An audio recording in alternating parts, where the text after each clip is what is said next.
All right, another tea time with Garbo. We got Rover in the back. We just dropped off Sophia. And let me not bury the lead. It's been a month since I've been out of the hospital. Yes, I went into the hospital for the fourth time in my life. This time it was unplanned. I had a whole plan of action. I was actually in a hotel by myself to get the sleep I needed to with the medicine I needed to. And you know what? I wasn't recovering fast enough. I wasn't communicating well enough to my family. And I was 302'd. It was very, very, once again, traumatic. If anyone's been through this scenario, whether it's been themselves or through a loved one, it is not an ideal case scenario. But we're here now, a month later. And since that, I have a laundry list to update everyone, to be radically candid of what's going on. When I was hospitalized, to stabilize me, they doubled up on a antipsychotic that I'll keep the name out of. But typically with bipolar patients, you might see a two-pronged approach of a mood stabilizer and an antipsychotic. And so when I go into the hospital, and specifically when I start my plan of action, when I need a little bit more care, I start taking a second supplement. Basically, what I call an emergency medicine is really just a routine antipsychotic that people take for their bipolar disorder, and it's prescribed for other illnesses too. So when I went into the hospital, I'm supposed to take, let's just, say the amount. I take a 10 when I go and invoke my protocol. When I went in the hospital, they gave me 20. Now, granted, when I did a DNA test to understand a little bit more about my genetics and how I respond to things with some biomarkers, this medicine was actually flagged as something that I should not take. But it does such a good job of putting me on my keystro when I need it to, that I honestly have kept it in my repertoire. But since I've doubled up from 10s to 20s, and I was on it for 10 days, and I had to be on it for 10 days after, so 20 days of this medicine, I gained 25 pounds. And honestly, weight is not everything, but let me paint a picture for everyone. When you gain 25 pounds, especially when you're coming off of a high of a manic episode, what comes up must come down. And so I'm already a person that feels a little bit uncomfortable in their own skin. Something, the whole reason why my book's really titled Redefining Normal in a Bipolar World, which hopefully many of you will read about in this upcoming weeks when it's released at the end of May. But you feel like you're not only heavier, but like it's just harder.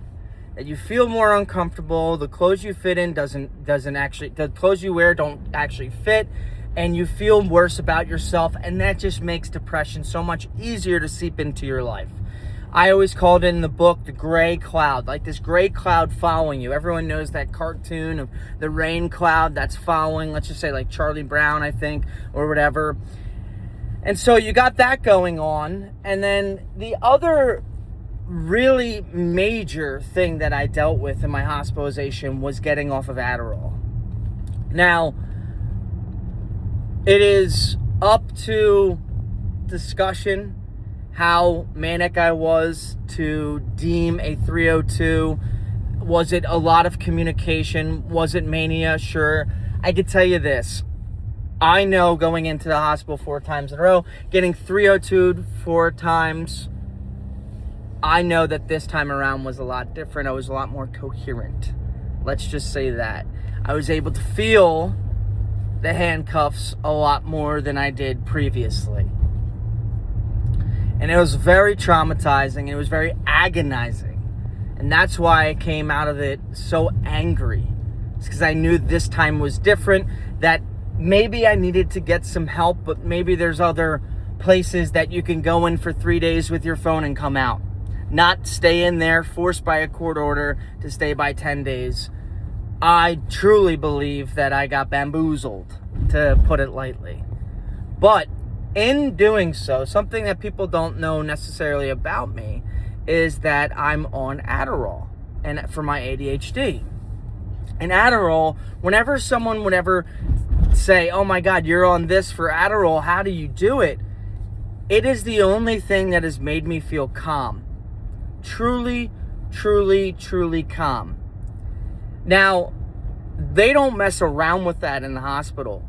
So instead of weaning me off, they completely ripped it off. And I was taking a significant amount of Adderall a day. And there was many times throughout the years, maybe because I was influenced by Joe Rogan for some reason, for me intermittently listening to his podcast, and I don't necessarily agree with all of his takes with Adderall and ADHD, but there is something to be said about Adderall being a really, really strong drug. And throughout the years, whenever I would try to like intermittently go off of it, I would feel worse. Like I would feel depressed. And so working with my doctor, was kind of it made sense to stay on the Adderall. But they don't play around with that in a hospital, so they ripped me right off of it. So much so that the nurses would talk to me and say, hey, you're actually way more close to a detox patient than an inpatient for our facility, because I was with a bunch of people dealing with their mental health diagnoses and their processes. So that's been a kick in the ass, absolute kick in the ass, because so much of my self-discovery into my own self and my process and my health, I've realized, like through the genetic testing, realizing some things that, like, I have a sweet tooth, but I also have inflammation, and it's also very common for me to go through things and what they deemed as a stress warrior trait. So like I'm starting to put all of these pieces together, why I'm so resilient, but also what also could characterize addiction. And so now, granted, I was told to go on Adderall and everything, but when you're quickly taken off of something, whether it's your stuff for antidepressants, your stuff for your ADHD, it's really hard. And then what I come to, after 10 days and then the 20 days before meeting with my doctor, I was really on edge. What people don't realize that is ADHD is a very broad spectrum of the illness, and it's really quite difficult. And I've spoke with other people. Just because we were little and we could sit still doesn't mean we didn't have ADHD. But part of having ADHD is having a short fuse, is being extremely on edge at times. A lot of things that can rev up your manic episodes. So it's really a deadly combo to have bipolar 1 and ADHD. And like I've mentioned in the book and mentioned here, I've been diagnosed since I was age 20. Taking it is the only reason I got through college. So there's certainly a need to treat my ADHD, but the Adderall seemed a little bit really, really too strong. They took me off of it, and oh boy, was it turbulent. And part of, I guess, my passion, and passion's a very, very nice way to put it. Part of my response after being hospitalized a month ago and coming out, wanted to, basically sue everyone and, take down the system, which the system's broken. I don't have to repeat that for people to understand, was this really bad withdrawal from Adderall, but also undiagnosed ADHD, while still trying to stabilize from my mania. Because what they do when they get into the hospital is their whole goal is to stabilize you, which is why they put me on double the medication, which is why I gained 25 pounds. So I'm agitated, I'm thoughtful, so I'm in a really, really bad spot. So to completely bring this full loop, I understand now, getting on a new medicine for my ADHD, taking all the things I need to do, I realize that the storm's coming. And it's up to me to ride the wave, right? I wrote about it in my book, where I talk about, I think it's called Nesbir, the place where they have 100-foot waves in Portugal. and you see that they have jet skis that actually bring people out to ride the waves.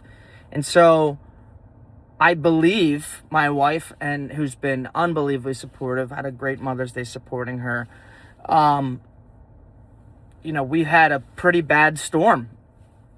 I had a pretty bad storm, and she stood by me and helped me through it and helped me understand that some of these miscommunications were on my end. Some of them were on other people's end, but that's neither here nor there. So that's the high, right? Well, what comes up must come down. And I told this channel that I wasn't going to get depressed. Now, that's really not up to me pharmacologically, but what I'm going to do is I'm going to attack it with great force. Then I'm going to attack each day with an attitude of gratitude. I'm going to make sure that I have my process in play, my habit stacks. We just dropped off Sophia, me and Rover. Right, buddy? He's ready to go. We're at the park. We're ready to go. I got my tea. So I challenge myself to keep it up and to keep going. This is where it's going to get hard. This is where when you see a friend that you haven't heard from them in a while or whatever, and they just went through something, it's awesome to check in when the storm is happening. It is awesome. But check in a month later, check in 2 months later, weeks later, whatever it might be. That's when your friend needs you. Everyone checks in right when it happens. Honestly, it's completely overwhelming for any type of traumatic situation when you have so many people reaching out at once. What people need is that support afterwards. And that's why I've made this T series, is because radical candor, I'm telling everyone what's going on. I know that these videos are not making it past my following. It's not for me to go viral. It's for me to share to everyone that just because I might have looked buttoned up doesn't mean that there's a daily climb that I go through each and every day. Every day is a fight that I'm willing to win. And I always talk about this being a back-to-back champ. Look at him, he's so happy. He knows he's about to go walking. Being a back-to-back champ doesn't necessarily mean you're undefeated. You look at the scoreboard for AJ Garbaski and mental health, and there's not a 0 next to mental health. Mental health has some scores, but I am running up the score on mental health. The score is lopsided. It is up to me to win every single day. And if I don't win, just like I keep mentioning Atomic Habits and James Clear, he talks about not breaking the chain. If you don't win one day, which you can ask my wife, I didn't feel great yesterday. I didn't feel great on Saturday. Friday, I had to break the chain. You have to break the chain. You have to continue in a positive way, in a positive direction, in the other way. So I challenge everyone, keep climbing, and to not break their chain. Understand that your family and friends are going through it. Support them even when it's quiet, when you think everything's fine and back to normal.